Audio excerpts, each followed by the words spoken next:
आज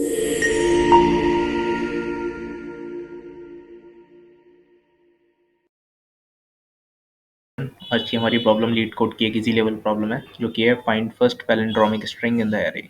ठीक है, तो देखते हैं ये प्रॉब्लम क्या कह रही है। वो सबसे पहले प्रॉब्लम में दिया गया है कि हमारे पास एक एरे दिया गया होगा हमें, या फिर एक वेक्टर दिया गया होगा जिसके अंदर हमारे पास स्ट्रिंग्स होंगी डिफरेंट डिफरेंट टाइप्स की। अगर हम बात करें, जैसे ये वर्ड हमारा एक वेक्टर है, इसके अंदर हमारी ए बी सी एक स्ट्रिंग है, कार एक स्ट्रिंग है, ए डी एक स्ट्रिंग है, या फिर रेस कार एक स्ट्रिंग है, कूल एक स्ट्रिंग है। तो ये अलग अलग तरह की स्ट्रिंग्स हमारे वेक्टर के अंदर दी गई हैं। ठीक है, अब क्वेश्चन हमसे कहता है कि हमें वो पहली स्ट्रिंग रिटर्न करनी है जो कि एक पैलिंड्रोम हो, या फिर पहली हमें पैलिंड्रोमिक स्ट्रिंग रिटर्न करनी है।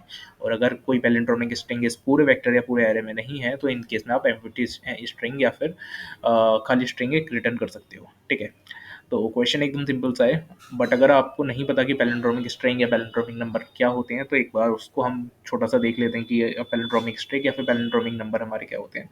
तो पैलिंड्रोमिक स्ट्रिंग या पैलिंड्रोमिक नंबर कोई भी ऐसी नंबर या स्ट्रिंग होती है जिसको हम भले ही लेफ्ट से रीड करें या फिर राइट से रीड करें, वो दोनों वर्ड सेम ही हमें लगती है। जैसे अगर है हमारा 1 to 1, तो ये हमारा एक पैलिंड्रोमिक नंबर होगा। बट अगर मैं यहाँ पे कर दूँ जैसे 3, तो ये हमारा पैलिंड्रोमिक नंबर नहीं होगा। ठीक है, वहीं अगर मैं बात करूँ जैसे ABBC BBA, तो ये हमारा एक पैलिंड्रोमिक स्ट्रिंग होगी। बट अगर मैं यहाँ पे C लगा दूँ तो भी एक पैलिंड्रोमिक स्ट्रिंग होगी, बिकॉज इतना हाफ जो है वो इक्वल्स टू है इसके इतने हाफ के। ठीक है, तो अगर आप इसको राइट या लेफ्ट से पढ़ेंगे तो ये ऑलमोस्ट इक्वल आएगा।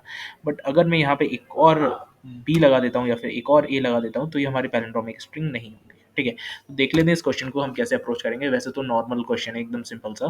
सो सबसे पहले इस क्वेश्चन के अंदर हम आइटरेट करना शुरू करेंगे अपने इस वर्ड वेक्टर पे, और हर एक आइटरेशन में हम चेक करेंगे कि जो हमारा वर्ड है वो पैलिंड्रोमिक स्ट्रिंग है या नहीं। अगर वो एक पैलिंड्रोम है तो हम उस वर्ड को रिटर्न कर देंगे, बिकॉज हमें सबसे पहली पैलिंड्रोमिक स्ट्रिंग रिटर्न करनी है। बट इन केस अगर वो वर्ड, अगर हमने मतलब पूरा इटरेशन कर लिया एंड स्टिल हमें कोई भी ऐसी स्ट्रिंग नहीं मिली जो पैलिंड्रोमिक स्ट्रिंग हो, तो उस केस में हम एम्प्टी स्ट्रिंग रिटर्न कर देंगे। ठीक है, तो एक बार इसके हम कोड पे नज़र डाल लेते हैं। तो ये हमारे पास कोड आ गया। सो कोड के अंदर सबसे पहले हमसे बोला गया है कि सबसे पहले हमने एक लूप चलाया है, जहाँ पे हम क्या कर रहे हैं, एक ऑटो टाइप का लूप है, जहाँ पे हम क्या कर रहे हैं, हर एक जो जैसे जो यहाँ आई टी है वो बेसिकली रिप्रेजेंट कर रहा है यहाँ पे हर एक वर्ड को या फिर हर एक स्ट्रिंग को।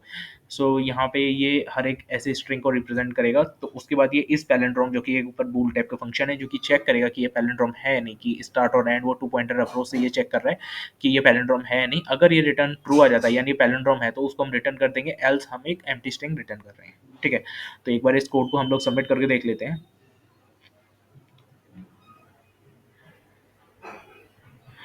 तो ये कोड हमारा सक्सेसफुली सबमिट हो